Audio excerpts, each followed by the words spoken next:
Ce n'est pas dans la tempête qu'il faut couper les moteurs. Cette phrase n'est pas de moi. Ce n'est pas dans la tempête qu'il faut couper les moteurs. Elle est la traduction d'une publicité que j'ai vue il y a plus de 20 ans dans un magazine et qui représentait, mieux que mon montage d'amatrice ci-dessus, un avion au milieu de l'orage avec ses hélices qui tournaient malgré la puissance et les dangereuses déflagrations du tonnerre. Je ne sais plus quelle marque avait créé cette publicité qui m'a beaucoup marquée, et c'est bien parce qu'elle s'est imprimée en moi que j'ai envie d'en parler aujourd'hui. Le développement personnel pour aller mieux, pas seulement pour faire bien. Je n'invente rien. La situation mondiale est des plus étranges et insensées en ce moment, et nous sommes quotidiennement bousculés par une actualité politique qui se veut délibérément inquiétante. Dans ce cadre, il est tout aussi étrange de remarquer que nombre de personnes versées dans le développement personnel s'en détournent à partir du moment où la peur et le malaise les assaillent.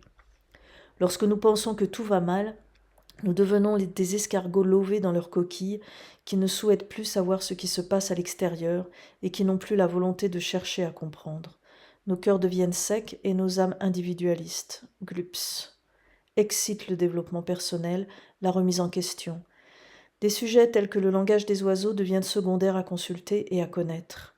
Pendant ce temps, la tempête fait rage et dévaste tout, sans que nous ayons entrevu, ne serait-ce qu'une seconde, que nous pourrions d'une part nous en protéger, et, plus loin, avec un travail poussé sur la conscience, nous en sortir pour que le ciel ne nous tombe pas sur la tête. C'est justement là que le langage des oiseaux, traducteur de l'inconscient, peut nous aider à comprendre et à être moins apeurés, à s'apaiser, car grâce à ce qu'il nous révèle, grâce à sa compréhension que nous entendons en quoi la double réalité de notre existence engendre autant le bien-être ou le mal-être sur la planète, comme par exemple l'instabilité politique. Tout est issu de l'inconscient, même le bazar mondial. Toute vie provient de la conscience, et si toute vie provient de la conscience, alors tout événement de la vie en est également issu. C'est là qu'il ne faut pas couper le moteur. Au travers du langage des oiseaux, lorsque nous prononçons moteur, nous entendons les mots de l'heure. L'heure, ce mot qui s'écrit H-E-U-R, étant ce qui advient. Le moteur a à voir avec le ou les mots de ce qui advient, donc avec le langage qui permet la conscience de la vie.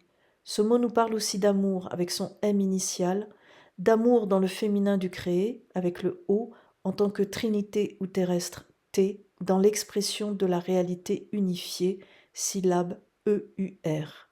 Le moteur est ainsi l'expression de notre double réalité qui se réalise au travers de l'amour. Donc il ne faut couper ni l'amour ni son expression lorsque tout va mal. Bien au contraire, il est nécessaire de rester dans l'amour pour que l'énergie vitale continue à circuler et à se répandre en chacun de nous. Plus cette énergie d'amour passera d'une personne à une autre, d'une âme que nous sommes tous à une autre, moins il y aura d'événements néfastes, que ce soit pour nous au niveau individuel ou au niveau collectif. Voyez, le bon sens nous dit implicitement de ne pas étouffer la vie. Le langage des oiseaux et son hermétique nous confirment que tout est amour et que cet amour, inconditionnel par essence, qu'il s'agit de ne pas oublier, de ne pas mettre de côté ni de bloquer avec la peur. Pour rappel, la peur est la mentalisation de l'événement. Nous pouvons tout à fait mentaliser notre avenir avec neutralité, voire avec enthousiasme.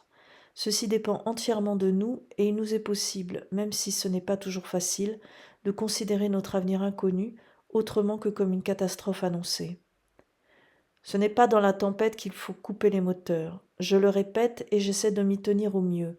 Ce n'est pas parce que l'actualité politique de la planète nous plonge dans un bain de pessimisme qu'il faut lâcher toute volonté de se développer personnellement et d'avancer en conscience. Même si vous ne vous sentez pas bien, et surtout si c'est le cas, continuez à réfléchir et à remettre en cause toutes les croyances erronées au milieu desquelles nous évoluons. La peur est un guide. Comme c'est le cas pour les avions, nous avons des instruments intérieurs qui nous permettent de nous diriger malgré les turbulences.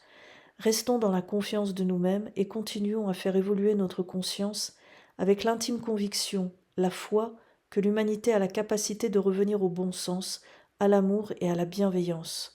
C'est maintenant qu'il nous faut réfléchir sur les choses importantes pour ouvrir d'autres possibilités humaines.